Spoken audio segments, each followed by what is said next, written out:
la durée des temps. Dieu est puissant dans les lieux célestes. Ses témoignages sont véritables. La sainteté convient à sa maison pour la durée des temps, pour la durée des temps, pour la durée des temps, pour la durée des temps. Nous t'adorons pour la durée des temps. Nous t'exaltons, oh, car tu es grand,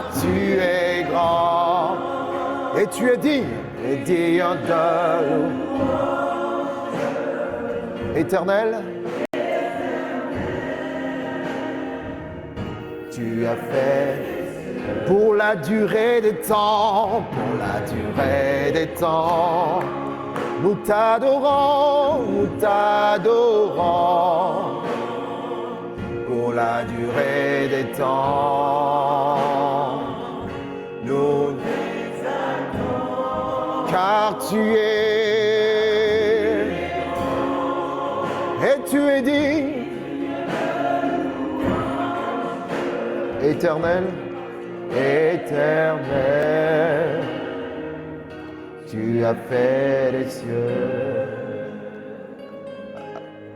Ah.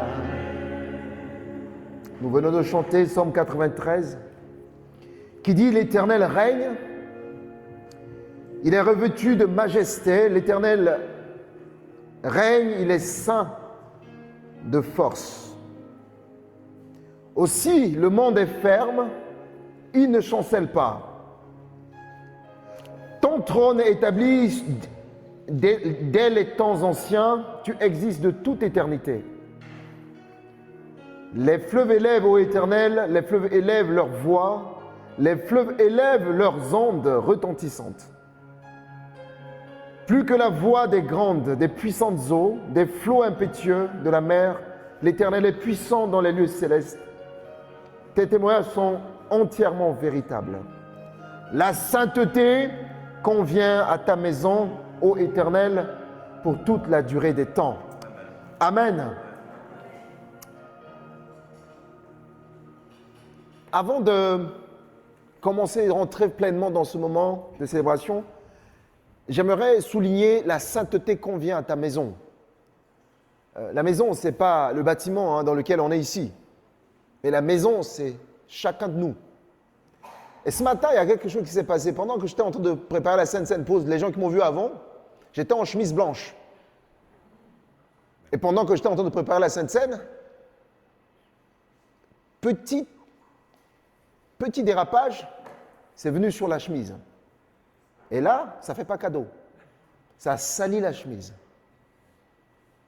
Et je suis obligé de l'enlever. Bon, je ne suis pas torse nu ce matin. Mais c'est très important cette image-là. Et c'est là où le Seigneur vraiment attire mon attention sur le Psaume 93.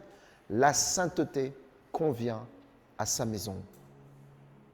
Je vous invite tous à nous lever ce matin, on va prier pour dire, Seigneur, dans quel état je suis venu ce matin? Il n'y a aucune chose que Dieu ne peut pas pardonner, vous voyez?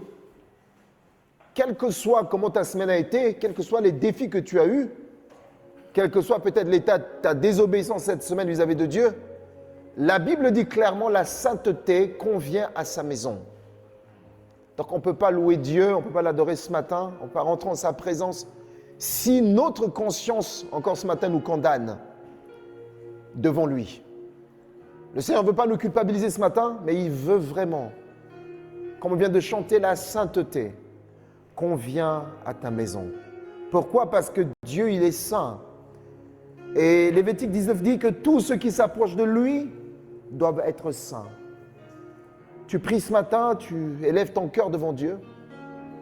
Tu élèves tes pensées devant Dieu. La Bible dit que nous branchons tous de manière différente. Si ce n'est pas en parole, c'est en acte. Si ce n'est pas en acte, c'est en pensée. Et ce matin, nous voulons amener devant Dieu toute pensée captive. Nous voulons assujettir tous nos actes devant lui ce matin, afin que nous puissions être libres. Libres de le louer, libres de l'adorer, libres de sauter, de danser pour lui, sans hypocrisie. Parce que notre Dieu, il est bon, il est juste, il est parfait. Il est plein de sainteté. Est-ce qu'on peut prier tous ensemble, comme un seul homme? Seigneur Jésus, nous prions ce matin. Merci parce que la sainteté convient à ta maison. Tu dis, Seigneur, qui peut monter à ta montagne? Et tu donnes la réponse à ceux qui ont, Seigneur, les mains innocentes et le cœur pur. Et ce matin, nous venons devant toi. Nous ne voulons pas, Seigneur, faire le faux semblant. Nous ne voulons pas, Seigneur, nous cacher. Mais nous voulons te présenter, Seigneur, nos cœurs. Nous voulons te présenter nos actes. Nous voulons te présenter nos pensées. Pardon pour nos égarements. Pardon, Seigneur, pour des pensées, pour la colère. Seigneur, pour le mépris. Seigneur, cette semaine, nous prions, Seigneur, que ce matin, que le culte que nous voulons t'adorer, t'élever, Seigneur, ce matin, ce culte puisse être un culte parfait, un culte qui t'honore, un culte qui te glorifie. Merci, Seigneur Jésus. Merci pour ta sainteté qui convient, Seigneur, à ta maison. La sainteté qui convient à ta maison. Seigneur, purifie-nous, sanctifie ton Église ce matin. Pose ta main, Seigneur, sur chacun de nous ce matin. Dirige-nous, Seigneur. Prépare, Seigneur, nos cœurs pour te recevoir ta parole. Merci, Seigneur. Merci, Seigneur. Merci, Seigneur. Alléluia. La sainteté convient à ta maison pour la durée des temps, pour la durée des temps. Amen. Alléluia. On peut reprendre place. J'espère que vous allez bien, malgré la chaleur. Vous allez bien? Bon. Il y a des personnes que ça fait longtemps que je n'ai pas vues. Je vous salue quand même. Ceux que je n'ai pas vus ce matin, ceux avec qui je n'ai pas dit, fais la bise. Je vous salue et je vous ferai la bise après. Amen. Est-ce qu'il y a des personnes qui sont là pour la première fois?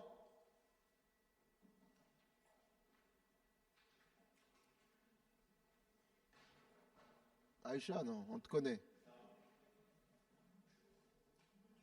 Ok.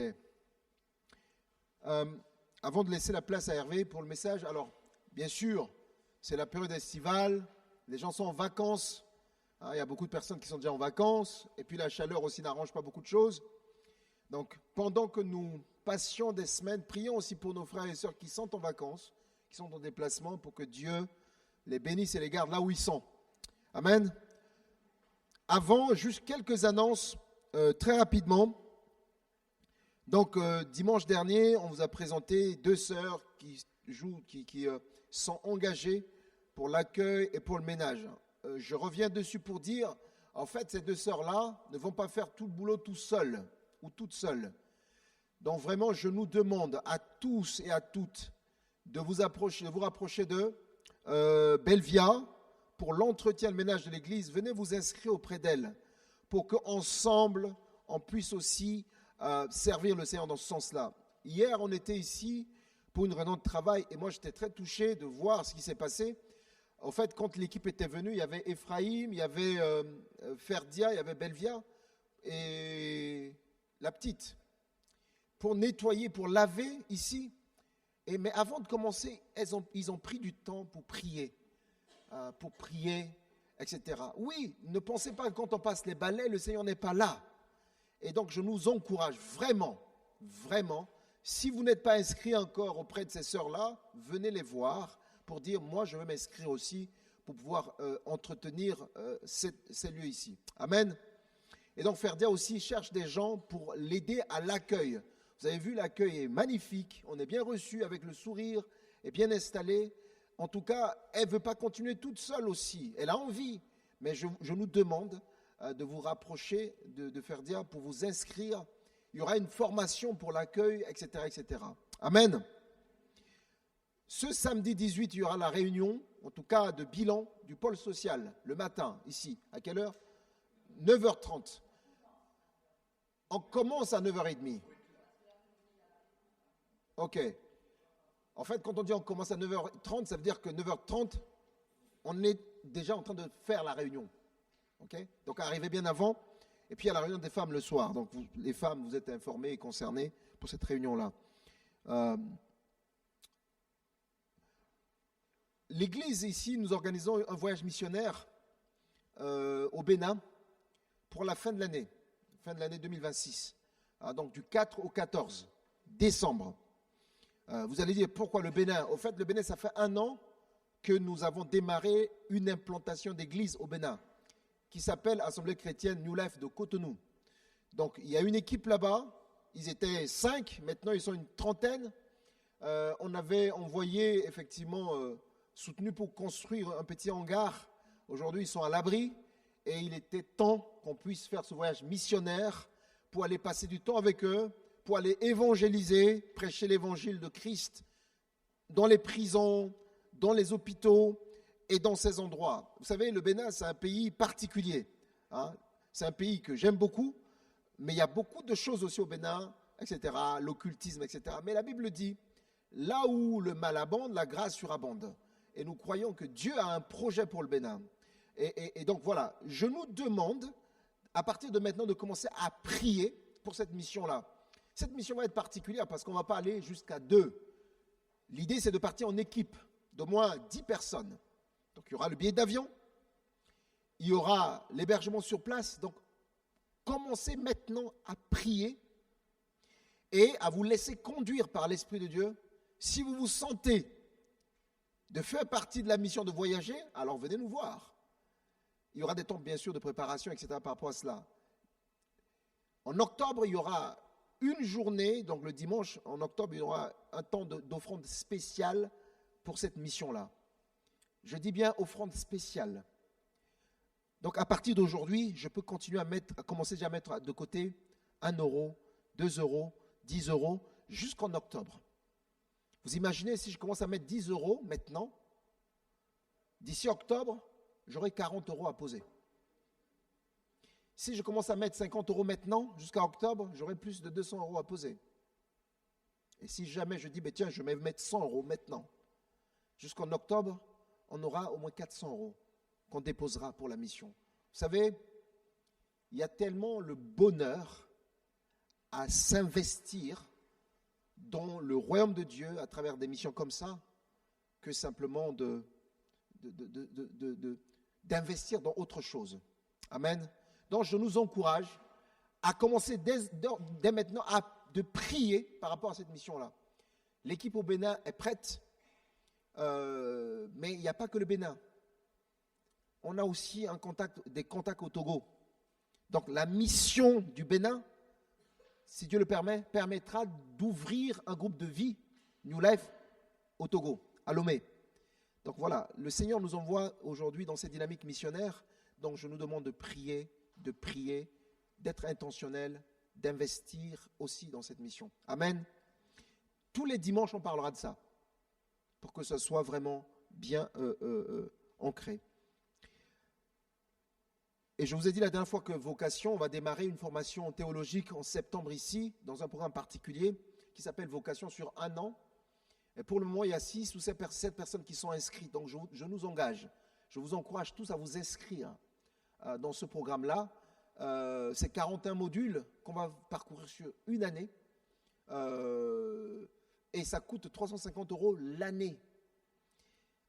Je vous encourage aussi que les finances ne vous bloquent pas le chemin d'apprendre. Ce programme-là est ouvert aujourd'hui en France. Il y a plusieurs églises qui le font. Je l'ai fait ouvrir en Côte d'Ivoire, en Centrafrique. Et donc, Rouen, notre tour est venu pour qu'on puisse aussi apprendre et creuser dans la parole de Dieu, mais ensemble, en équipe. Amen. Donc, toutes les personnes qui ne sont pas inscrites encore, vous pouvez venir me voir à la fin du culte pour que je puisse vous inscrire, prendre votre nom. Et enfin, les groupes de vie seront en pause le mois d'août, parce qu'il y a des personnes qui sont en vacances, etc. Ça permet aussi de souffler un peu pour les maisons qui reçoivent, avant de redémarrer en septembre. Et dès maintenant, s'il y a des personnes qui ont envie de se faire baptiser aussi d'eau, venez me voir à la fin du culte pour qu'on puisse effectivement prendre votre nom. Comme ça, on commencera à préparer le baptême pour éventuellement un baptême en septembre. Amen. Je demande à Hervé de venir.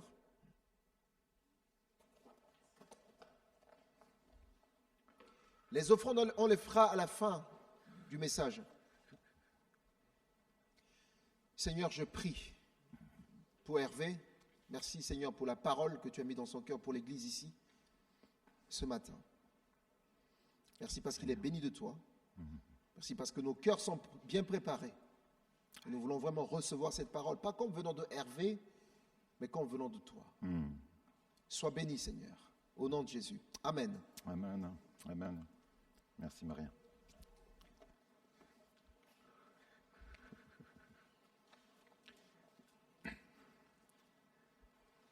J'aimerais prendre avec vous un premier texte dans le livre de l'Exode. Vous savez que ça fait plusieurs semaines qu'on est en train de suivre le peuple d'Israël de la sortie d'Égypte jusqu'à l'entrée dans le pays de Canaan. Et un texte dans Exode au chapitre 13. Au chapitre 13 et au verset 20. Alors par contre, ça c'est toujours galère avec les lunettes. Voilà, on va les mettre comme ça. Chapitre 13, verset 20 à 22 qui nous dit ceci. Exode 13, 20 à 22. Le peuple d'Israël partit de Sukkot et campèrent à Étam, à l'extrémité du désert. Verset 21. L'Éternel allait devant eux le jour dans une colonne de nuée pour les guider sur leur chemin, et la nuit dans une colonne de feu pour les éclairer, afin qu'ils puissent marcher jour et nuit. La colonne de nuée ne se retirait pas de devant le peuple pendant le jour, ni la colonne de feu pendant la nuit. Et il y a un autre passage qui m'a interpellé qui complète celui-là. Parce que quand on lit ce passage-là, on a l'impression que la nuée et la colonne de feu n'a guidé le peuple que jusqu'à la mer Rouge, et qu'après ils ont erré pendant 40 ans dans le désert en allant avec un vieux GPS tam-tam, sans savoir où ils allaient vraiment. Et en fait, il y a un passage dans Nombre, le livre qui suit Exode, Nombre chapitre 9,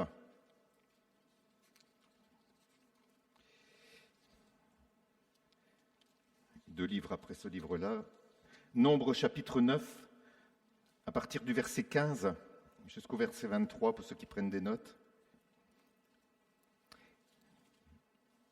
Moïse a eu l'ordre de construire le tabernacle pour avoir la présence de Dieu parmi le peuple, et il est dit ceci: le jour où le tabernacle fut dressé, la nuée couvrit le tabernacle, la tente de la rencontre.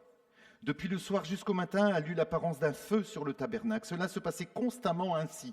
La nuée couvrait le tabernacle, et la nuit, elle avait l'apparence d'un feu. Quand la nuée s'élevait au-dessus de la tente, les Israélites partaient, et ils campaient à un endroit où s'arrêtait la nuée. Les Israélites partaient sur l'ordre de l'Éternel, et ils campaient sur l'ordre de l'Éternel. Ils campaient aussi longtemps que la nuée restait sur le tabernacle. Quand la nuée restait longtemps, les Israélites obéissaient au commandement de l'Éternel et ne partaient pas. Quand elle restait peu de jours sur le tabernacle, c'est sur l'ordre de l'Éternel qu'ils campaient et qu'ils partaient. Si la nuée s'arrêtait du soir au matin et s'élevait le matin, ils repartaient. Si elle s'élevait après un jour et une nuit, ils partaient. Quand elle s'arrête sur leur tabernacle 2 jours, 1 mois ou une année, les Israélites restaient à camper et ne partaient pas. Quand elle s'élevait, ils partaient. C'est sur l'ordre de l'Éternel qu'ils campaient et qu'ils partaient. Ils obéissaient au commandement de l'Éternel conformément à l'ordre que l'Éternel avait donné par l'intermédiaire de Moïse. Dans les passages de l'Ancien Testament, moi je suis parfois toujours surpris, je ne sais pas vous quand on lit, où il y a énormément de répétitions. Voilà, on aurait pu résumer ça, vous savez, maintenant on fait des choses un peu synthétiques, résumer ça sur un seul verset. Il partait ou il restait, quand la nuée partait ou restait, point. Mais si on n'avait pas eu tout ce détail, on n'aurait peut-être pas réalisé l'importance.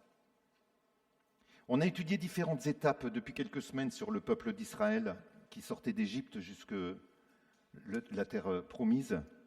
Alors on a vu des bénédictions puissantes de la part de Dieu, mais on a vu aussi des chutes et des péchés de la part du peuple. Et ma question quand je préparais ce message, c'était est-ce que moi, est-ce que nous, est-ce qu'on est différent de ce peuple? Est-ce qu'on est différent dans notre façon de faire confiance à Dieu par rapport à ce peuple? Alors c'est facile pour nous, vous savez, on a la fin de l'histoire. C'est toujours facile de pouvoir critiquer puisque nous, on connaît tout. On a le livre complet qui nous dit « Ah, si ils n'avaient pas fait ça, si on avait été à leur place, si ceci, si cela. » On a. Mais eux, ils le vivaient à la minute près, au jour le jour, à la seconde près. Est-ce qu'on serait différents si on avait été à leur place?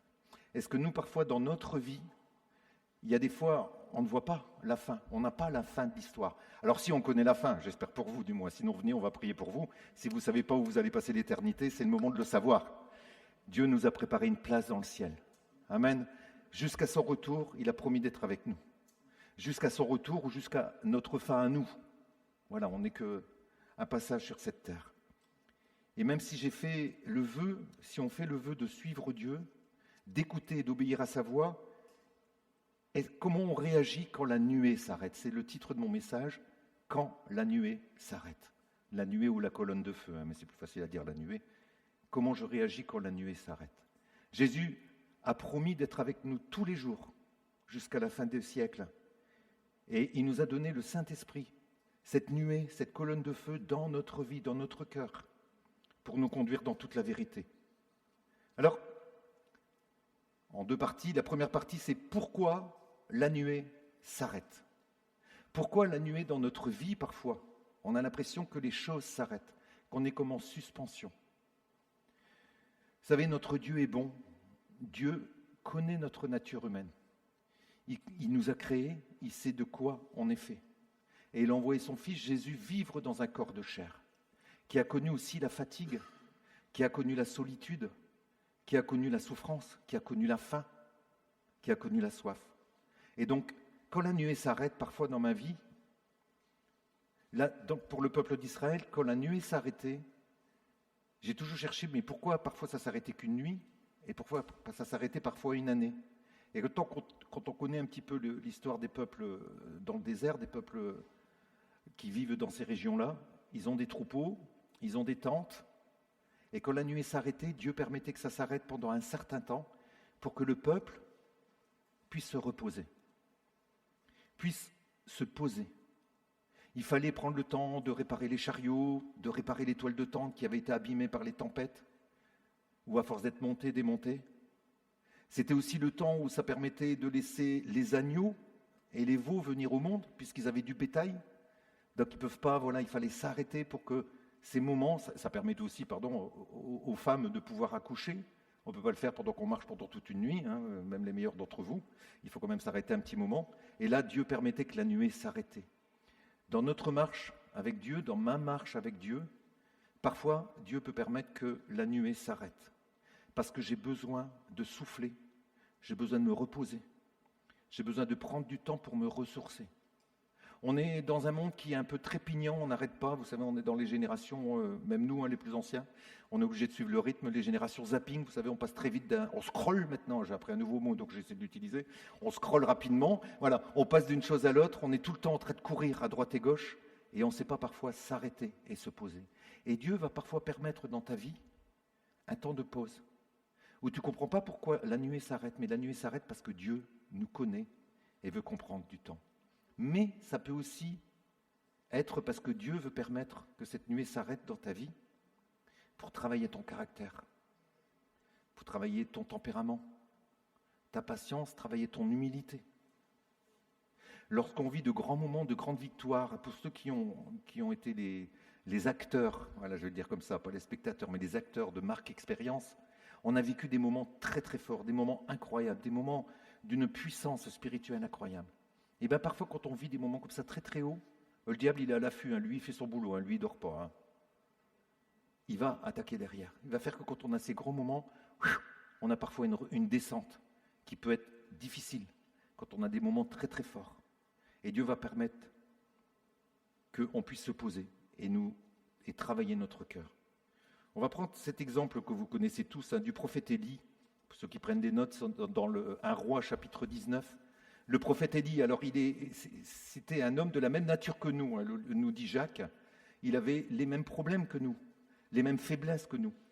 Il a fait une grande victoire sur le mont Carmel. Vous savez, où il a creusé autour des autels, pendant que les autres, les prêtres de Baal, se lacéraient le corps en appelant Baal pour qu'il fasse tomber le feu sur l'Holocauste. C'est jamais arrivé. Et là, le prophète a simplement mis un sacrifice sur l'autel, fait creuser autour, mettre de l'eau, une grosse quantité d'eau, arroser l'autel et simplement dire « Dieu, tu leur montres maintenant qui est Dieu ». Et le feu de Dieu est tombé sur l'autel. Il a fait égorger les 400 prêtres de Baal. Ils étaient gentils à cette époque-là, hein, ils étaient toujours très... Voilà. Et juste après, une femme, Jézabel, dit « Je vais le faire tuer ». Et ce grand prophète devant Dieu, qui avait énormément reçu, qui avait un ministère d'une puissance incroyable, qui avait fait des choses formidables, il a pris peur. Il s'est sauvé, alors qu'il avait vu le feu de Dieu tomber. Jacques nous dit que c'était un homme qui était sujet aux mêmes passions que les nôtres. J'ai trouvé une traduction qui m'a surpris.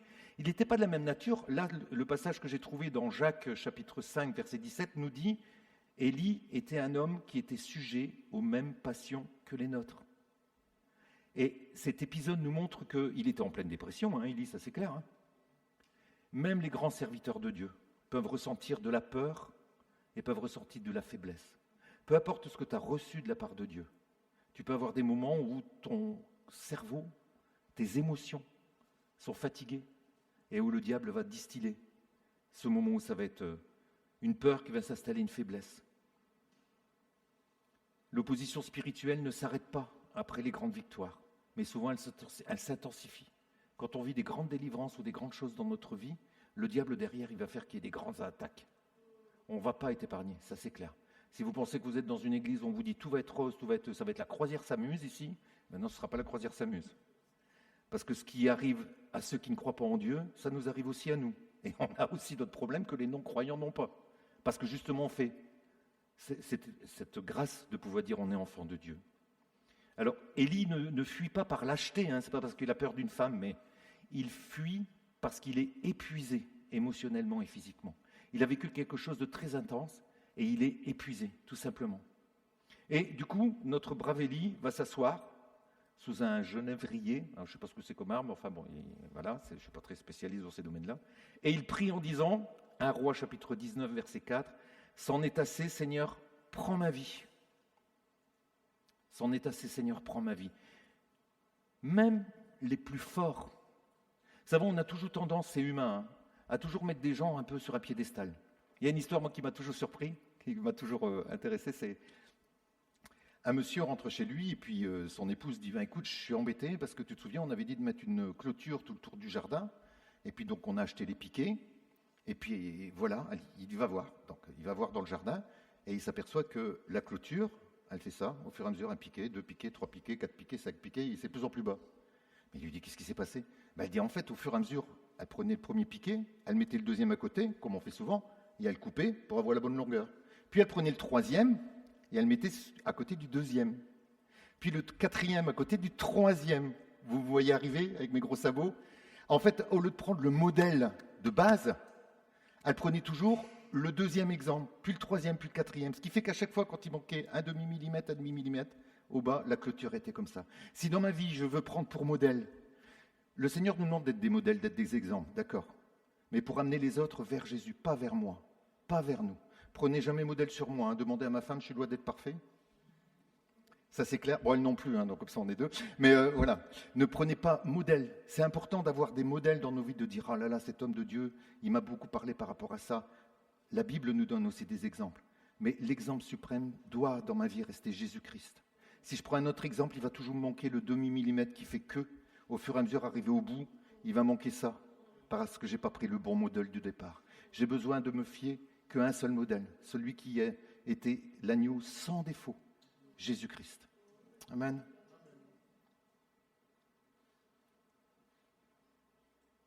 Et Élie, qui était un homme fort, un homme qui avait beaucoup reçu, quand il s'est retrouvé seul, il a demandé la mort. Et là, c'est important, mes frères et sœurs.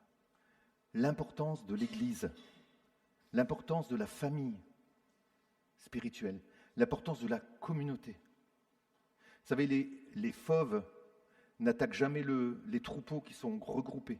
Ils vont toujours attaquer une bête qui va se mettre à l'écart du troupeau, qui va être un peu malade ou un peu fatigué ou plus jeune ou plus fragile. Et c'est là que le lion va attaquer. Le diable il va chercher à attaquer de front. Mais si on est unis, il ne pourra pas détruire. Il a essayé, on ne va pas revenir encore sur le passé, mais il a essayé. On aurait pu passer dans des situations où l'Église aurait pu exploser en début d'année. Le Seigneur ne l'a pas permis. Pourquoi ? Parce qu'on est resté unis. Parce qu'on est resté un, même si ça a été douloureux, même si ça a été encore des souffrances, parfois qui sont encore là, mais le fait de rester ensemble, ça nous a permis de tenir. J'ai besoin de la famille de Dieu.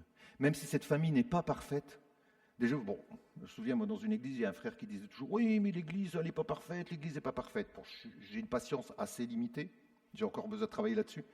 Au bout de 3-4 fois, quand il l'a dit, je vous dis « Vous savez, frère, si vous voulez que l'église soit parfaite, il faudrait déjà que vous ne veniez plus. Elle sera déjà un peu moins imparfaite. » Bon, d'accord, c'est pas très spirituel ce que j'ai dit, je suis complètement conscient, mais du coup, ça l'a fait réfléchir.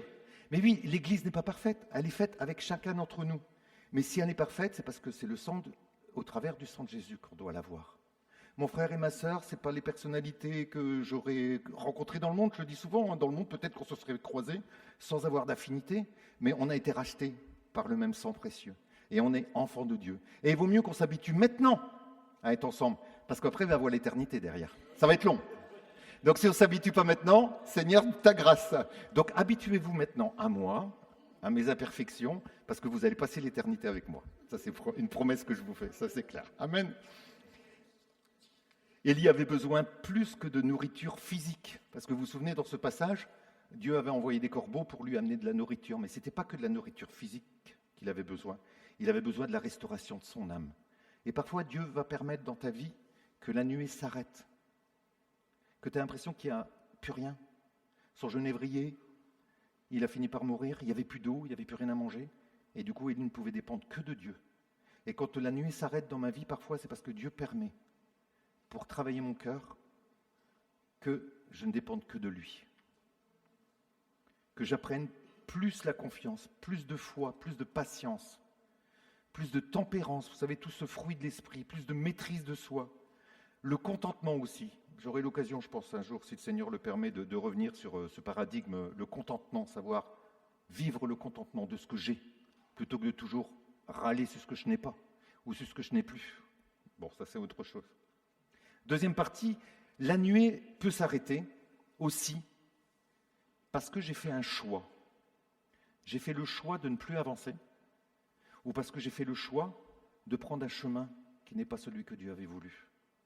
Et Dieu, dans sa bonté, dans sa patience, il va attendre. Pourquoi ? Parce qu'il a des projets fabuleux pour moi. Il a des projets pour ma vie. Et il ne veut pas que je passe à côté.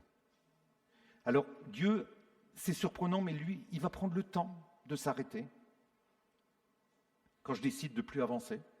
Ou comme le peuple dans le désert, quand je commence à murmurer. On a étudié ces passages-là de plusieurs dimanches de suite, à murmurer, à me plaindre, il n'y a pas assez de nourriture, on en a marre de cette manne, etc., etc. Ils avaient même menacé de tuer Moïse. Dieu va attendre, même quand je fais le choix de pécher volontairement, parce qu'il est fidèle et juste. Et la parole de Dieu nous dit qu'il ne va pas briser le roseau qui est déjà cassé. Il ne va pas faire que si jamais je me trouve déjà, par ma faute, à ras du sol, il ne va pas écraser plus, contrairement à ce que parfois, humainement, on peut faire. Prenons l'exemple de David. David est un homme voilà, il y a des hommes dans la Bible que j'aime beaucoup, parce que je me retrouve aussi dans leur tempérament. David, c'est quelqu'un qui était fabuleux, c'était vraiment quelqu'un qui était incroyable. Mais au moment où sa royauté commençait à bien s'installer, au moment où il y avait encore des combats à mener, qu'est-ce qu'il a fait, David ? Au lieu de suivre la nuée, il s'est arrêté, il a flâné sur sa terrasse, il a regardé un petit peu à droite et gauche, et puis il a vu sur une terrasse un peu plus bas une belle jeune femme, c'était pas une jeune fille, c'était une femme, puisqu'elle était mariée. Donc il a flâné sur la terrasse, il a laissé traîner ses yeux, laissé traîner son cœur, puis après il a laissé traîner autre chose. Et bilan, il s'est retrouvé à devoir tuer le mari de cette femme. Il a choisi de pécher. Et la nuée s'était arrêtée. Pas parce que Dieu le voulait, c'est parce que lui avait pris cette décision. Parfois dans ma vie, je peux faire des choix où du coup Dieu dit « mais c'est pas ça que je veux pour toi, j'attends. Je vais te montrer que ça va pas, que t'es dans l'erreur. » Et si je m'humilie comme David a pu le faire, il s'est humilié, il a eu des conséquences par contre à son péché, mais il s'est humilié devant Dieu et Dieu l'a restauré parce qu'il s'est réellement repenti. Il a reconnu sa faute et la nuée s'est remise en marche pour lui et pour sa royauté. Si la nuée s'est arrêtée et que tu la vois de loin, eh bien, repens-toi et reviens vers elle. Dieu t'attend. Si nous confessons nos péchés, la parole de Dieu nous dit que Dieu est fidèle et juste pour nous les pardonner. Amen. Tu vas peut-être tomber 1 fois, 2 fois, 10 fois, 100 fois. Mais si les 100 fois tu dis « Seigneur, je veux me relever », pardon, 100 fois le Seigneur va te relever. 100 fois le Seigneur va t'accompagner. Dieu est celui qui n'abandonne pas. Parce que Dieu a mis son sceau sur nous. Nous lui appartenons. Son sceau, son cachet. Il a mis son sceau sur nous, des sceaux parfois, à sauter. Il a mis son cachet sur nous. Il a mis son empreinte sur nous. Et il a donné le sang de son Fils pour notre vie. Et je trouve que ça, c'est quelque chose qui, parfois, on a tendance à l'oublier. On est tellement habitué que, voilà, on vit dans quelque chose d'habituel et puis on ne se rend pas compte de ce privilège, de cette grâce. 3e point, la nuée peut s'arrêter parce que Dieu prépare quelque chose d'encore plus grand. Mais pour être préparé à quelque chose d'encore plus grand, il faut que je puisse m'arrêter pour que Dieu puisse me parler, pour que Dieu puisse m'instruire, pour que Dieu puisse m'approfondir dans sa connaissance, dans sa parole, dans sa voix. Ça peut être douloureux. Regardez l'exemple de Joseph. Joseph a reçu des grandes bénédictions, des grandes visions. Il voyait toute sa famille se prosterner devant lui. Et il le disait d'ailleurs. Du coup, il se faisait mal voir par tout le monde. Tu peux avoir reçu dans ta vie de la part du Seigneur des promesses, de choses qu'il me veut mettre sur ta vie qui peuvent être grandes. Mais avant que ça n'arrive, Joseph a dû passer par la vente par ses frères. Ils ont d'abord voulu le tuer, puis après ils l'ont vendu comme esclave. Il s'est retrouvé en Égypte. Il s'est retrouvé avec la femme de Potiphar qui a cherché à le violer. Implore les choses par leur nom, ça c'est clair. Il a fui en laissant sa tunique. Vous savez, parfois dans certaines situations, il vaut mieux perdre des plumes et se sauver plutôt que rester dans une situation où on peut se mettre en danger. La fuite est parfois quelque chose de courageux, pas toujours quelque chose qui est lâche. Il s'est retrouvé dans la prison. Et ce qui est d'autant plus incroyable, c'est que dans la prison, on lui a donné toute la responsabilité de la prison parce qu'il avait des choses que Dieu avait mises sur sa vie. Il avait cette capacité que les gens sentaient, que les gens reconnaissaient. Et quand il y a eu ces 2 hommes qui ont été condamnés par Pharaon, il a dû se dire, enfin je ne sais pas, je ne suis pas dans la tête de Joseph, mais moi je me serais dit, waouh, super, là ça va être la fin parce que je vais donner une réponse à leur vision, vous pouvoir aller voir le Pharaon, et dès demain matin, allez, c'est bon, je vais pouvoir me raser, me préparer, on va sortir, on va aller chercher mes affaires, je vais reprendre mes affaires que j'ai laissées là-bas, etc. Et non, ils l'ont oublié. Et ça a continué comme ça jusqu'à ce que ce soit Pharaon qui ait besoin de lui. Joseph a eu cette phase que nous, quand on lit, on ne comprend pas. On sait la fin, mais quand il vivait tous les jours, quand tous les matins dans sa prison, vous savez, ce n'était pas les prisons françaises, je ne pense pas qu'il y avait ni la télévision, ni la Wi-Fi, ni il n'y avait pas tout ça. Ce n'est pas nos prisons à nous, c'était les prisons d'époque, où déjà on avait à manger que si on nous apportait à manger. Il n'y avait pas de repas, 4 repas par jour qui étaient prévus. Les gens se nourrissaient de ce qu'ils pouvaient manger eux-mêmes ou ce qu'on pouvait leur amener. Et ce n'était pas la prison qui prévoyait les repas. Il y avait les rats, il y avait le froid, il y avait l'humidité, il y avait la poussière. Il a vécu tout ça, Joseph. Alors qu'il avait eu cette vision que son père, sa mère et ses frères allaient tous se prosterner devant lui. Il a dû se dire, mais Seigneur, je ne comprends pas. Il a dû vivre ces temps-là avant de devenir l'homme le plus puissant d'Égypte, juste après Pharaon. Dieu a arrêté la nuée et il a forgé et formé celui qui délivrera non seulement son peuple, mais aussi les autres peuples alentour de la famine. Puisque pendant cette famine, tous les peuples venaient en Égypte pour pouvoir avoir de la nourriture. Alors, maintenant qu'on a vu ça, la nuée s'arrête, ok. Deuxième partie, c'est comment je réagis quand la nuée de Dieu s'arrête dans ma vie. Comment je réagis ? Eh bien, premièrement, je peux ne pas comprendre, ce qui est tout à fait logique. Et parfois, on ne comprend pas, effectivement. Et parfois, c'est des années après qu'on a la réponse. Et je vais peut-être vous décevoir, mais il y a des réponses, moi, que je n'ai pas encore. Et que j'aurai peut-être jamais. Combien de fois je dis parfois pour plaisanter, quand j'arriverai là-haut, moi j'ai plein de questions à poser au Seigneur. Plein de questions, plein de pourquoi. Je pense qu'une fois qu'on sera arrivé là-haut, on sera tellement émerveillé par sa présence et sa gloire qu'on n'aura plus de questions. Les questions, elles vont toutes tomber d'elles-mêmes. Ça c'est clair, tout ça, ça va tomber de soi-même. Parce qu'on ne va plus avoir besoin d'une réponse à nos questions parce qu'il est la réponse. Amen. Et ça, je crois que c'est vraiment important de se dire, Seigneur, quand je ne comprends pas, Pourquoi j'ai ce passage à vide dans ma vie? Pourquoi? Regardez l'apôtre Jean. Il a été exilé sur l'île de Patmos. Patmos, j'ai regardé un petit peu sur Google, comme tout le monde. L'île de Patmos, c'est un désert. Hein. C'est pas les Caraïbes, c'est pas chouette du tout. Hein. Il n'y a pas de plage, il y a des plages, mais il n'y a rien dessus. C'est vraiment une île complètement désertique. Jean, l'apôtre que Jésus aimait, s'est retrouvé exilé sur une île pendant des années où il n'y avait rien. Alors j'ai vu qu'il y avait des bêtes spéciales, je n'ai pas retenu les noms, mais c'est pas un truc où on a envie de partir en vacances. Un rocher désertique, il était seul, sans église, sans famille, sans personne, sans soutien. Il ne devait peut-être pas comprendre ce qui s'est passé. Mais c'est là, sur ce rocher désertique, où il a écrit tous les livres que nous avons la grâce de pouvoir avoir en main. Son évangile, ses lettres et l'Apocalypse, qui nous amène tout, qui nous explique tout ce qui va arriver, que Dieu a révélé, les événements à venir, là sur ce rocher désertique. Je me suis souvenu quand je préparais cette prédication de quelque chose que j'ai vécu, j'avais oublié, mais le Seigneur me l'a rappelé quand j'étais plus jeune, il y a longtemps, d'accord, je sais, merci pour ceux qui allaient le dire, mais quand j'étais plus jeune, quand j'avais 16-17 ans, j'ai eu des gros soucis au niveau d'un acné qui était très virulent, etc. Un dermatologue qui m'a fait un traitement qui n'était pas du tout adapté, qui empêchait les boutons de sortir, ce qui fait que ça a développé des tumeurs. Et donc, quand j'ai voulu arrêter le traitement, on m'a dit « mais dans 3 mois, c'est des tumeurs au visage que vous avez, ce sera un cancer de la peau ». Et j'avais 16-17 ans, donc c'est les périodes où normalement, on est au lycée, on est etc. Moi, ça a été je ne voudrais pas revenir à ces périodes-là, c'est clair. Et je me souviens, un soir, j'étais dans ma chambre et j'étais dans un état, vraiment, ça n'allait pas du tout. Et j'avais un traitement pour la dépression et j'étais en train de préparer une tentative de suicide. Et mon petit frère, qui avait à l'époque, il avait quoi, 7-8 ans, il voyait que ça n'allait pas, mais je disais rien à personne. Je m'étais fermé comme une huître sur ma douleur et sur mon manque de compréhension.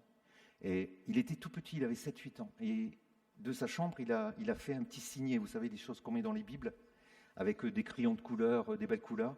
Et il avait marqué un feutre. Excusez-moi, chaque fois que j'y pense, ça m'émeut.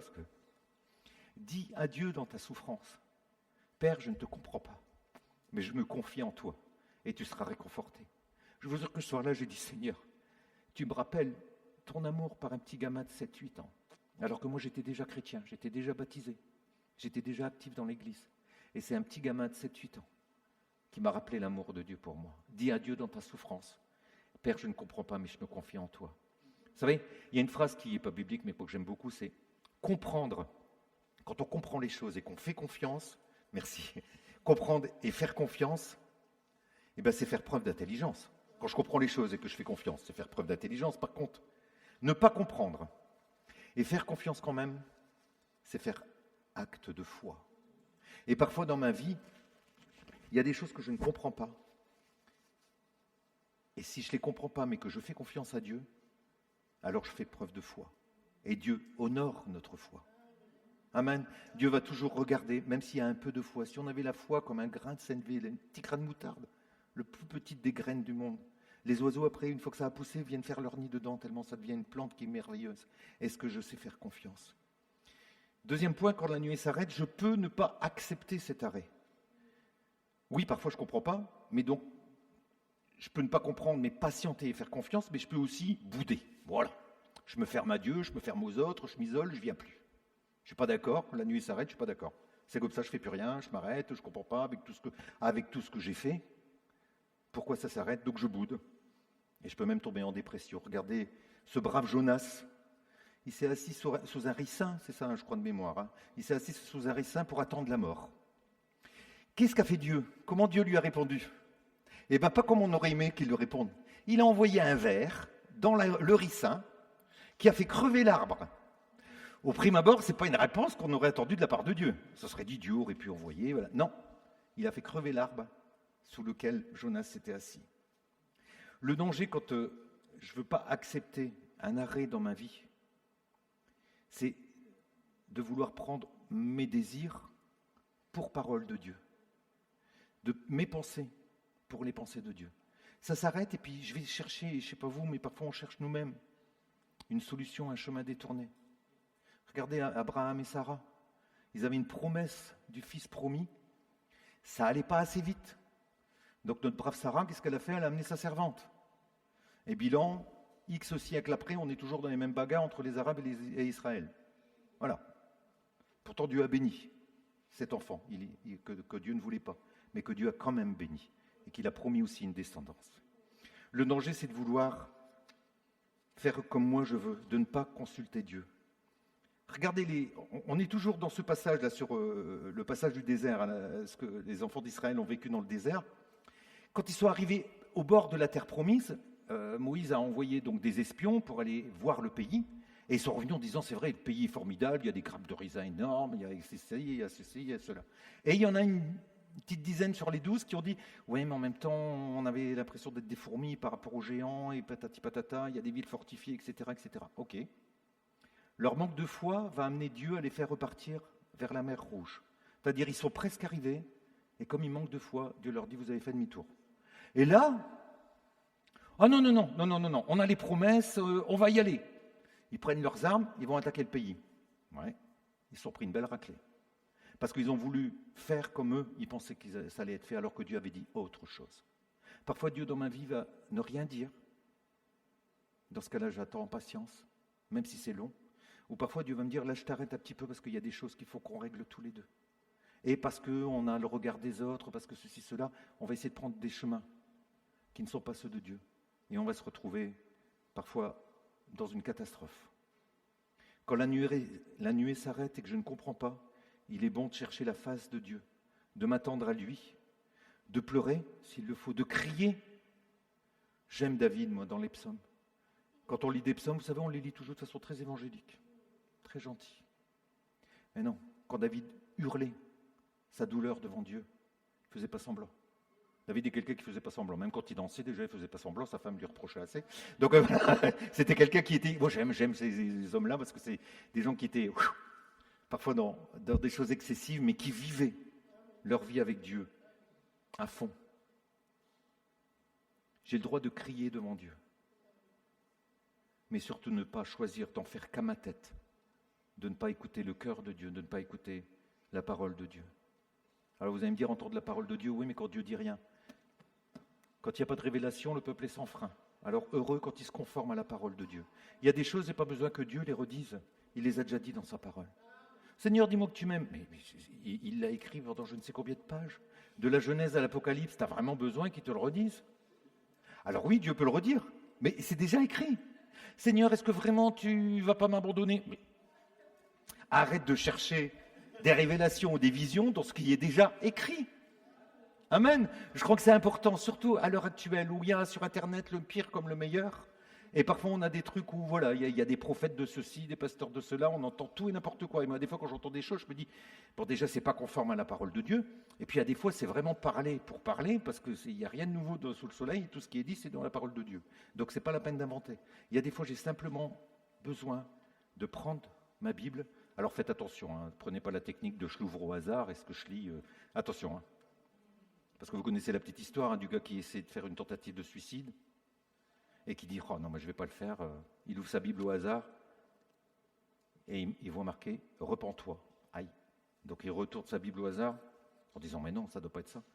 Et il s'aperçoit sur un verset qui est marqué « Et toi, fais de même ». Bon, c'est pas le bon plan. N'ouvrez pas votre Bible au hasard pour savoir si Dieu vous parle comme ça, parce que là, ça va être la catastrophe. Il y a des lectures quotidiennes qu'on peut faire, il y a des passages quotidiens. Mais Dieu peut nous amener sur un passage qu'on a lu 50 fois, 100 fois, 150 fois. On l'a lu, il ne nous a pas parlé. Et soudain, vous savez, moi j'appelle ça la Bible relief, vous savez, en 3D. Vous avez l'impression que ce passage, il sort de votre Bible. Il vous saute aux yeux comme si vous ne l'aviez jamais lu. Une virgule que vous avez loupée, un mot, une phrase, comment c'est tourné. Parfois une autre version de la Bible, ça aide aussi à comprendre. C'est vraiment important de se dire, Seigneur, j'ai ta parole. Il y a des pays où les chrétiens n'ont pas la parole de Dieu. Ils n'ont pas ce privilège d'avoir, je ne sais pas vous, mais nous, à la maison, je crois qu'on en a 7 ou 8 Bibles dans des versions différentes. Mais c'est bien d'avoir plein de Bibles à la maison, mais si elles ne sont jamais ouvertes, ça ne sert à rien du tout. Il y a des pays où il n'y a pas la Bible, il n'y a pas possibilité d'avoir la parole de Dieu dans la main. Il y a des pourquoi pour lesquels on n'aura pas de réponse. Même Jésus s'est écrié « Père, pourquoi m'abandonnes-tu » Il savait la fin. Il savait ce qui allait se passer à la fin, mais il a quand même dit « Père, pourquoi M'abandonnes-tu? Et dès le jardin de Gethsémané, il a crié, mais si cette coupe pouvait s'éloigner de moi. Si cette coupe pouvait s'éloigner de moi. Il était venu pour ça. Mais la douleur était tellement intense, l'angoisse était tellement intense, qu'il a dit, mais Seigneur, Père, si cette coupe pouvait s'éloigner de moi. Mais non pas ce que je veux, mais ce que tu veux. Quand la nuée s'arrête, c'est devant Dieu que je dois me tenir. J'ai le droit de pleurer, j'ai le droit de crier, j'ai le droit de dire je ne comprends pas, j'ai le droit de dire je ne suis pas d'accord. Mais par contre, je n'ai pas le droit d'abandonner. J'ai le devoir de dire Seigneur, je sais que tu m'aimes, que je suis ton fils et ta fille bien-aimée, et je ne veux pas laisser tomber. C'est un risque, mes frères et sœurs. Vous savez, dans le Nouveau Testament, il est dit quand le Fils de l'homme viendra, est-ce qu'il trouvera la foi sur la terre? La foi, je vous redis ce que je vous ai dit tout à l'heure, c'est ne pas comprendre, mais faire confiance quand même.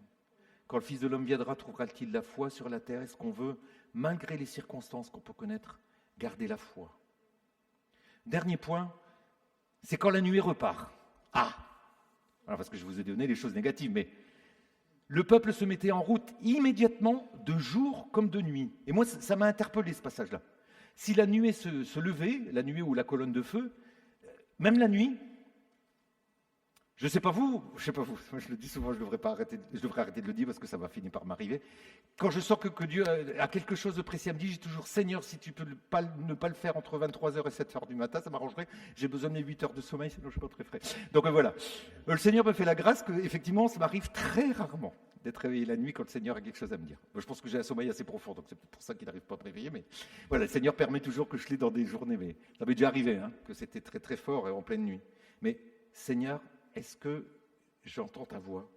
Et est-ce que si tu me dis de me remettre en route, alors que ça fait peut-être des mois, peut-être des années, que cette nuée s'est arrêtée, que je n'ai pas tout compris, mais ça a forgé mon caractère. Ça m'a permis de m'établir en toi. Ça m'a permis de prendre du temps pour connaître mieux ta parole, de me poser, de travailler mon caractère aussi. Et là, la nuée se remet en route. Alors, si la nuée s'est arrêtée, est-ce que je me suis préparé pendant qu'elle s'était arrêtée? Pour que quand elle reparte, je sois prêt. Est-ce que j'ai aiguisé mon épée, mes armes? Est-ce que j'ai préparé mes munitions, pardon de le dire comme ça, dans les préparations de la guerre, mais est-ce que j'ai poli mon armure? Est-ce que j'ai vérifié mes sandales? Quand la nuit s'arrêtait, le peuple prenait le temps de réparer les tentes, de voir les animaux qui pouvaient être blessés, etc., refaire les vêtements. Enfin, il est dit que leurs chaussures ne se sont pas usées pendant les 40 ans dans le désert. Ça, c'est formidable. Voilà, c'est mieux, parce que comme ça, il n'y avait pas les périodes de solde, les sous qu'on dépense et tout. Hop, une paire de chaussures pour 40 ans, ça, ce serait formidable, j'aimerais bien. Voilà. Mais malgré tout, il y avait des choses à faire quand la nuit s'arrêtait. Mais le peuple était toujours prêt, parce qu'il savait qu'à tout moment, ça pouvait durer une nuit, ça pouvait durer 2 jours, 2 mois, 1 année. Quand la nuée se levait, on démontait le tabernacle, on remettait les tribus autour du tabernacle et on se remettait en route. Et pas pour le pays promis, il se remettait en route pour tourner dans le désert pendant 40 ans. Mais malgré tout, il continuait à le faire. Est-ce que je me suis préparé pour une nouvelle avancée? Est-ce que je suis prêt pour de nouveaux défis? Est-ce que nous, en tant qu'Église, individuellement mais collectivement, est-ce qu'on est prêt pour les nouveaux défis que Dieu a préparés? La nuée s'est peut-être arrêtée pendant 1 mois. Est-ce qu'on s'est préparé pendant ce temps-là? Et est-ce qu'on est prêt aux nouveaux défis? Si Dieu nous envoie demain matin 50 nouvelles personnes, est-ce que je me suis préparé pour les accompagner? Est-ce que je me suis ancré dans la parole de Dieu pour dire est-ce que je peux être utile? Ou est-ce que je vais, pardon, excusez-moi, je sais que parfois je suis un peu brutal, est-ce que je vais continuer pendant encore des années de venir le dimanche matin, consommer un culte et puis repartir en disant j'ai fait ma béa de chrétien évangélique? On a eu un bon moment de louange et puis je repars. Je m'engage sur rien et je fais rien de spécial. Les premiers seront les derniers. On a des gens qui vont arriver dans les mois qui viennent, qui vont nous dépasser, qui vont aller au-delà de ce qu'on est capable de faire. Et moi, ça ne me pose aucun problème. Pour ceux qui ont des enfants, moi j'ai toujours dit, si mes enfants me dépassent, un jour mon fils me dit, papa, tu sais avec ce que je suis en train de préparer, un jour je vais gagner 4 fois ce que tu gagnes. Mais même 10 fois, 15 fois, il n'y a pas de problème, tu paieras ma maison de retraite d'ici là, mais il n'y a pas de problème, vas-y. Que tu sois au-delà de ce que... Moi, c'est comme ça que mon père m'élevait. J'ai très peu de contact avec mon papa. Mais mon père disait toujours, il était chauffeur routier international, donc je le voyais très très peu, je n'avais pas beaucoup de relations avec lui. Et quand il était là, je voulais donner un coup de main, il était chauffeur routier, garagiste, donc j'allais, il disait, prends tes bouquins, fais tes études, va au-delà de ce que moi j'ai pu faire. Si tu ne travailles pas pour, toute ta vie, tu vas avoir les mains dans la graisse. Il n'y a pas de sous-métier, attention, c'est pas ça que je veux dire. Mais voilà, il me poussait. Et lui, il était honoré quand j'ai eu le bac, quand j'ai fait mes études, quand j'ai etc. Voilà, mon père était fier. est-ce qu'on est conscient que si nous, on ne se met pas en route, ceux qui arriveront vont peut-être nous dépasser. Et là, on va se dire, ah mince, pourtant ça fait 20 ans que je suis chrétien. Mais qu'est-ce que j'ai fait de mes 20 ans de vie chrétienne? Qu'est-ce que j'ai fait pour investir dans le royaume de Dieu? Qu'est-ce que j'ai fait pour grandir dans ce que Dieu a mis dans mon cœur? Es-tu préparé pour de nouvelles avancées, de nouveaux défis? Toutes ces œuvres bonnes que Dieu a préparées d'avance pour qu'on les pratique? Ou est-ce qu'il faudra que Dieu prenne quelqu'un d'autre? L'œuvre de Dieu ne s'arrêtera pas si tu t'arrêtes. Hein. Ça c'est clair. Hein. Dieu, il n'y a personne qui est indispensable de Dieu. Par contre, nous sommes tous utiles aux yeux de Dieu. Il bâtit son Église. Mais est-ce que je veux faire partie de ces pierres vivantes qui forment l'Église? Ou est-ce que je veux simplement être... c'est joli, hein, une plante de décoration. Vous savez, des trucs en plastique là qu'il ne faut pas arroser. C'est joli. Mais si on met que des plantes en plastique pour décorer l'église, moi ça ne me convient pas. Je préfère voir des pierres vivantes, des choses qui bougent, Vous savez, des pierres, quand on les met les unes au-dessus des autres, et ben parfois il faut gratter un petit peu la surface de certaines parce qu'elles sont râpeuses et elles empêchent les autres de s'enchasser. J'ai besoin que Dieu frotte mon caractère. Parfois, vous savez, on lève des morceaux pour que ça puisse s'enchasser avec les autres, pour qu'on puisse faire quelque chose. Et on n'aime pas toujours, hein, je ne sais pas vous, hein, ça fait du bruit, c'est râpeux, on n'aime pas trop quand le Seigneur doit nous travailler. Mais pourtant, Dieu a guidé son peuple par la nuée le jour et la colonne de feu pendant la nuit. On a la grâce, alors vous attendez pas à ce qu'il y ait une nuée quand vous sortez ou une colonne de feu, enfin quoique, après le Seigneur est fait comme il veut, mais on a le Saint-Esprit en nous. Ce Saint-Esprit est ce feu brûlant qui consume tout ce qui n'est pas encore à la gloire de Dieu pour nous emmener plus loin avec lui, pour accomplir son œuvre jusqu'à son retour ou jusqu'à notre dernier jour. Et je conclus, que la nuée se soit arrêtée, peu importe la raison sur ta vie, pour te montrer le chemin vers ce que Dieu a préparé pour toi. Dans tous les cas, prends le temps de connaître Dieu, d'apprendre sur lui, de le laisser t'apprendre aussi sur toi-même, parce que j'ai besoin d'apprendre sur mes limites, mes peurs, mes manques de capacité, mais parfois allez, je vais le dire comme ça, mes côtés un peu feignants, vous savez, un peu nonchalant, ou ça, je n'ai pas trop envie de le faire. 3 réunions dans la semaine, une réunion de prière à 20h le soir, il fait beau, pas envie d'y aller, etc. J'ai besoin d'apprendre aussi que le Seigneur travaille sur mon tempérament. Est-ce que vraiment je peux me dire, Seigneur, tu es fidèle? Dieu n'est pas un homme pour mentir. Parce que ce qu'il a promis sur ta vie, ce qu'il a promis pour son Église, il va l'accomplir. Ça prendra peut-être du temps qui va être douloureux, mais quand Dieu promet, il n'est pas un homme pour mentir. Il tient ses promesses. Peu importe ce que Dieu a promis sur ta vie, qui ne se réalise pas encore, ou tout ce que tu voudrais voir, que ce soit pour le travail, que ce soit pour une situation administrative, une situation de célibat, de vie de couple, d'enfants difficiles ou de parents qui sont, etc. Enfin, tout ce qui peut faire que dans ma vie, ça me donne envie parfois de m'arrêter ou de dire je suis fatigué. Fais confiance à Dieu. Tu ne comprends pas, mais aie la foi. Et cette confiance de dire Seigneur, ce que tu as commencé, tu l'accompliras. Aujourd'hui, je vois comme au travers d'un miroir. Les miroirs de l'époque, vous savez, ce n'étaient pas nos miroirs à nous, hein, c'était du cuivre poli, donc on ne voyait pas très très bien, c'était un peu flou, c'était pas top. On voit comme au travers d'un miroir, mais un jour on le verra face à face. Et en attendant ce jour, Seigneur, travaille mon cœur, travaille notre cœur collectivement. Nos pensées, Seigneur, pour qu'on soit là où tu veux que nous soyons. Pas ailleurs, pas en deçà, pas au-delà, là, présent. Quand on a fait une formation avec mon épouse en relation d'aide, c'était un peu terrible pour moi parce qu'il y avait plein de choses sur lesquelles je n'étais pas habitué. Et il y a eu un temps où ils ont dit, voilà, maintenant vous restez assis jusqu'à ce que Dieu... Ils avaient mis, c'était très, très symbolique, hein, ils avaient mis un panier avec des petits cailloux blancs, des petites pierres blanches. Et le formateur avait dit, vous ne sortez pas de la salle tant que Dieu ne vous a pas, ça faisait une semaine qu'on était là, tant que Dieu ne vous a pas donné un nom nouveau gravé sur une pierre. Que vous puissiez, et quand vous avez ce nom nouveau que Dieu met sur votre cœur, dans votre esprit, vous prenez une pierre en souvenir. Ça s'est passé il y a 30 ans maintenant, ouais, au moins. J'ai toujours cette petite pierre dans mon porte-monnaie. Et Dieu, ce que Dieu m'a dit, il ne m'a pas donné des grands noms, mais en raison de ce que j'ai pu connaître et que je ne voulais pas reconnaître et que je ne voulais plus faire, Dieu m'a dit, tu seras serviteur du Dieu présent, pas du passé. Je ne peux rien y faire. Pas du futur, je ne le connais pas. Le Dieu présent. C'est aujourd'hui un jour où Dieu fait grâce. C'est aujourd'hui un jour de salut. Amen. Que le Seigneur nous bénisse.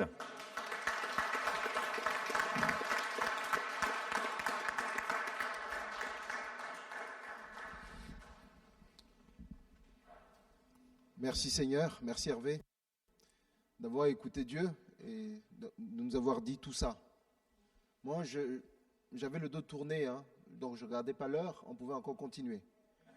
Mais à chaque jour suffit sa peine. En tout cas, sois béni. On va prier par rapport à ce message-là. Souvent, on écoute les prédications, on se dit, waouh, c'était super hein, ce que Hervé a amené. Et puis, une fois qu'on est rentré chez nous, ça peut trotter encore l'après-midi. Et puis, la semaine, on oublie complètement. Pourtant, là, c'est question de vie ou de mort. La vérité, c'est que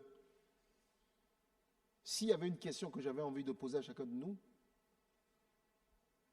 est-ce qu'aujourd'hui, on sait la position de la nuée? On sait la position. Est-ce que la nuée est en mouvement alors que nous, on est restés assis? Est-ce que la nuée s'est arrêtée et puis nous, finalement, on a refusé, on est parti? Ou bien on ne voit même pas du tout? C'est possible. En tous les cas, dans ces trois cas-là, on ne peut pas se soustraire de cela. Donc on va prier sérieusement ce matin, parce qu'on a besoin de dépendre de Dieu. On a besoin d'être effectivement ces voiles dans lesquelles le vent du Saint-Esprit souffle pour que nous nous déplacions. On a peut-être fait des choses, des choix personnels qui nous ont éloignés de la nuée qui représente bien entendu la présence de Dieu.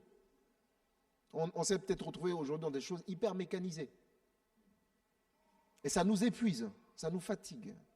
Et on ne comprend pas. Et ce matin, Dieu ne veut pas qu'on puisse rentrer à la maison complètement tel qu'on est venu ce matin. Il veut qu'on prenne conscience de Seigneur, comment est-ce qu'aujourd'hui je suis par rapport à ta présence? Est-ce que je suis vraiment conscient ou consciente que tu es présent et que tu es là? Est-ce qu'on peut prier? Si maintenant quelqu'un pense qu'il a besoin de prière, il peut simplement lever la main, la personne à côté peut prier pour. Et s'il y a vraiment quelque chose de beaucoup plus lourd que vous avez envie de partager, ne rentrez pas. On est là, à la fin du culte. On peut rester. On peut rester même jusqu'à longtemps. Amen. Nous allons prier.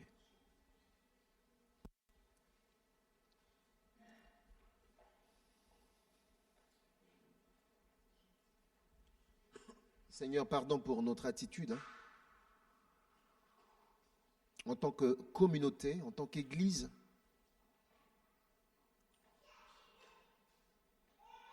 où parfois on est récalcitrant, parfois on est dans la rébellion, parfois on a l'impression, Seigneur, que ta nuée, ta présence ne bouge pas trop, et on veut vraiment aller vite.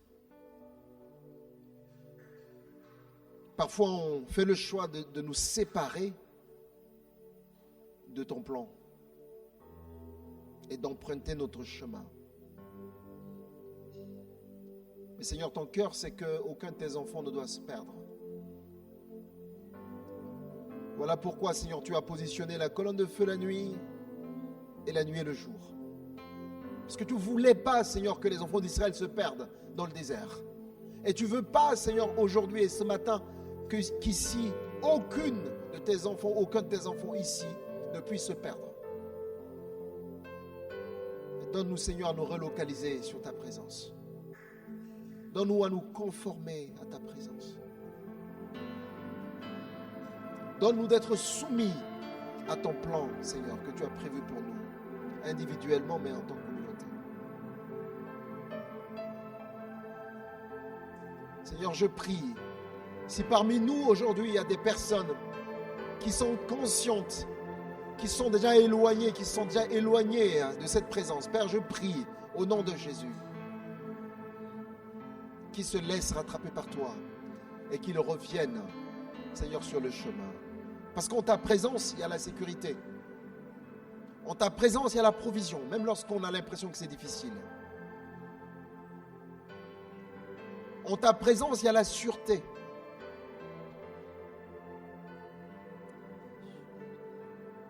Seigneur, je prie maintenant que cette parole ne soit pas une parole de plus pour 2026.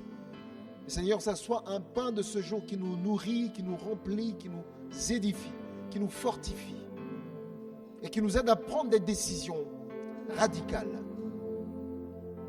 pour avancer avec toi. Voilà pourquoi Jésus, tu nous demandes d'être attaché à toi, de rester attaché à toi. Parce que lorsque nous sommes rattachés à toi, Seigneur, nous sommes assurés que là où tu es, nous sommes. Merci, Seigneur, de poser ta main, Seigneur, sur chacun maintenant. De toucher chacun maintenant. De nous sortir, Seigneur, de notre cachette.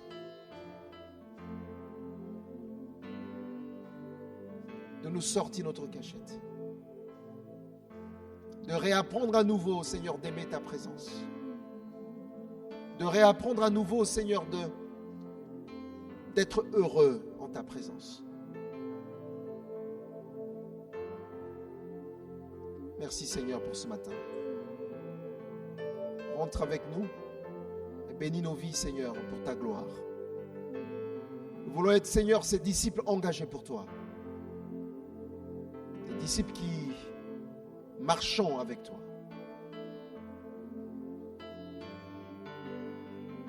Qui écoutons ta voix. Qui œuvrons pour toi. Merci Seigneur. Sois béni. Au nom de Jésus. Amen. On va prendre ce chant Yeshua et ce sera le temps aussi. S'il y a des personnes qui avaient préparé les offrandes, on terminera là-dessus. Vous pouvez mettre dans le panier ou sinon vous pouvez mettre dans la boîte en sortant. Encore une fois de plus, si quelqu'un a besoin vraiment de prière, ne partez pas. Restez là, on va prier ensemble, on va s'encourager ensemble avant que vous rentrez chez vous. Soyez bénis.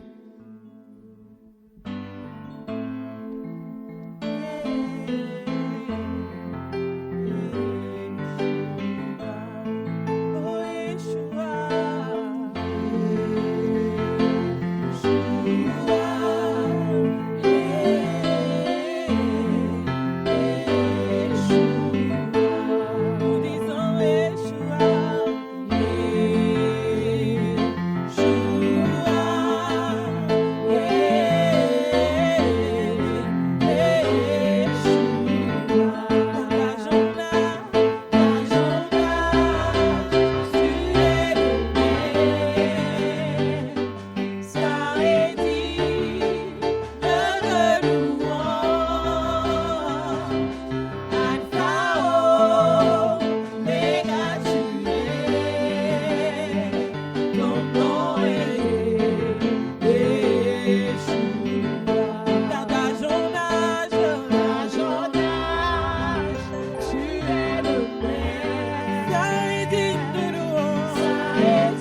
Amen. Gloire à Dieu. Notre culte est terminé pour aujourd'hui. En tout cas, je prie que le Seigneur bénisse votre semaine. Dimanche dernier, j'étais à Paris, à l'église Fireplace, de la même famille d'église que nous. Donc, tout le monde vous passe les meilleurs bonjours. Et les gens prient pour vous, les gens vous aiment. Amen. Donc, passez une excellente semaine. Il y a du pain de notre... Prenez du pain pour vous, etc. Il n'y a pas de limite. Hein. Prenez 2, 3, 4. C'est fait pour manger. Soyez bénis. Amen.